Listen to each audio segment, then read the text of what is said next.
Controversy associated with जिंदगी तमाशा, कितना झूठ कितना सच। क्या राहत ख्वाजा का वो एक्ट और उनका किरदार सोशल बाइकॉट डिजर्व करता था? राहत ख्वाजा का अपना किरदार कितना फ्लॉलेस है? इन सवालों के जवाब और ऐसे और बहुत से सवालों के जवाब मिलेंगे आपको इस वीडियो में, सो स्टे ट्यून्ड।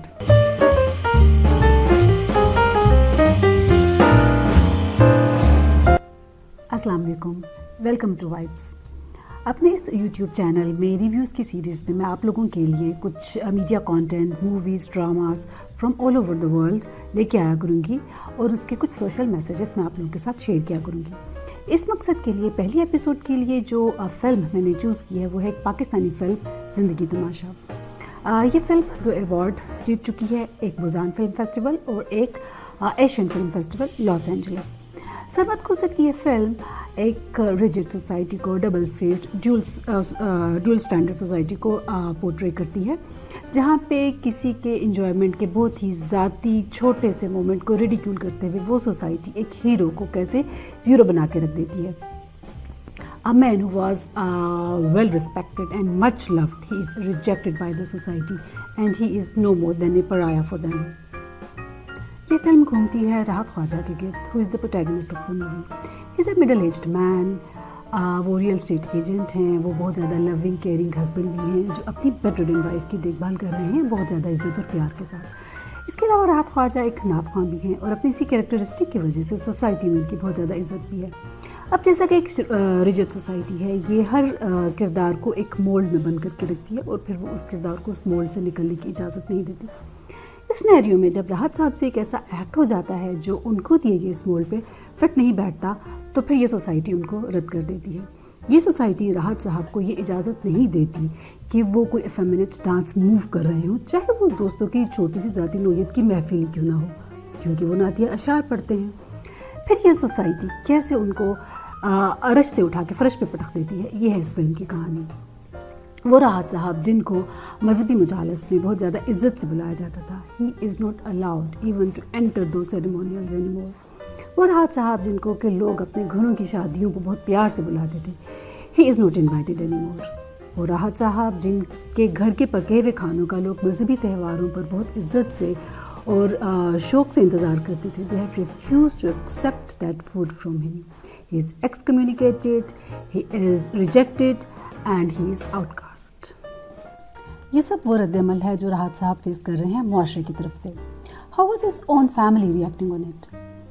राहत साहब की बेटी सदफ, जो कि किसी टीवी चैनल पर कोई प्रोग्राम प्रोड्यूस करती है, वो पढ़ी लिखी है, वो एक वर्किंग वुमन है। She should have been intellectual elite, she should have been open minded, लेकिन वो भी उतनी ही तंग नज़र है जितनी के मुआशरे के बाकी लोग।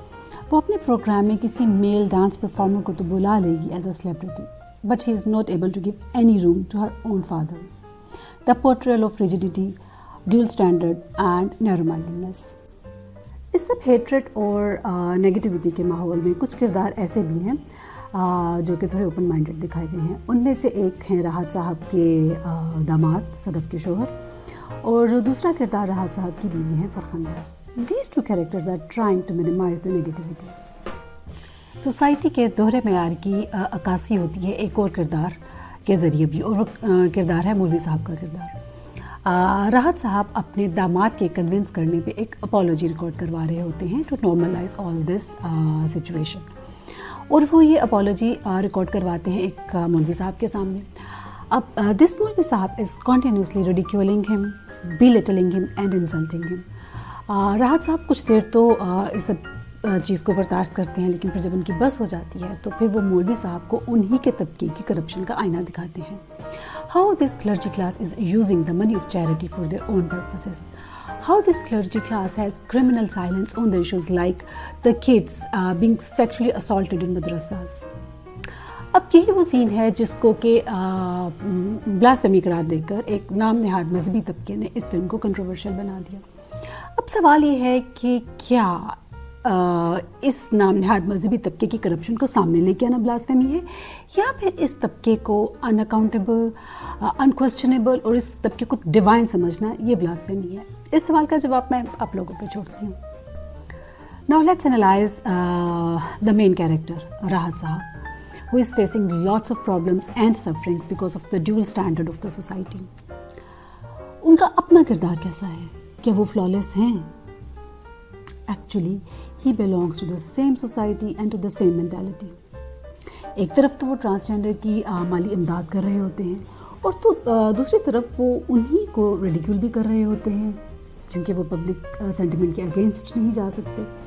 एक तरफ तो वो सोसाइटी से अपने लिए कुछ स्पेस एक्सपेक्ट करते हैं, लेकिन दूसरी तरफ वो उसी किस्म के एक एक्ट को लाइक एक feminine looking man dancing in some other function वो उसकी कंप्लेंट रजिस्टर करवा देते हैं to show his own biasness. The portrayal of dual standards. ये फिल्म दिखाती है माशरे के दोगले रवैयों को राहत साहब की मुश्किलात और मुसीबतों के ज़रिए भी और राहत साहब के अपने किरदार के ज़रिए भी. ये फिल्म अक्कासी करती है एक ऐसे माशरे की जहाँ पे कि लोग सो कॉल्ड कैरेक्टर सर्टिफिकेट के लिए बहुत से एथिक्स को बहुत सी वैल्यूज़ को रोनते चले जाते हैं और कोई भी इससे मुबर्रा नहीं है. The one who is the victim in one situation is actually the culprit in another situation and this is the irony of the society. At the end the messages जो मैंने परसीव किए इस मूवी से, लोगों को जज मत करें. लोगों को उनकी ज़िंदगियाँ उनकी मर्ज़ी उनकी खुशी उनकी ख्वाहिश के मुताबिक जीने दें. उनकी खुशियों में खुश हों. अगर ऐसा नहीं कर सकते तो at least let them live their lives. अपने आसपास के माहौल में अपने जहनों में कुशादगी पैदा करें, गुंजाइश पैदा करें, लोगों के लिए आसानियाँ पैदा करें और लोगों को उनकी ज़िंदगियाँ जीने दें और ख़ुद अपनी ज़िंदगी जिए. अगर आपको वीडियो पसंद आए तो लाइक कीजिए, सब्सक्राइब कीजिए और वीडियो को शेयर भी कीजिए और एक अच्छा सा कमेंट भी ड्रॉप कीजिए. बहुत शुक्रिया.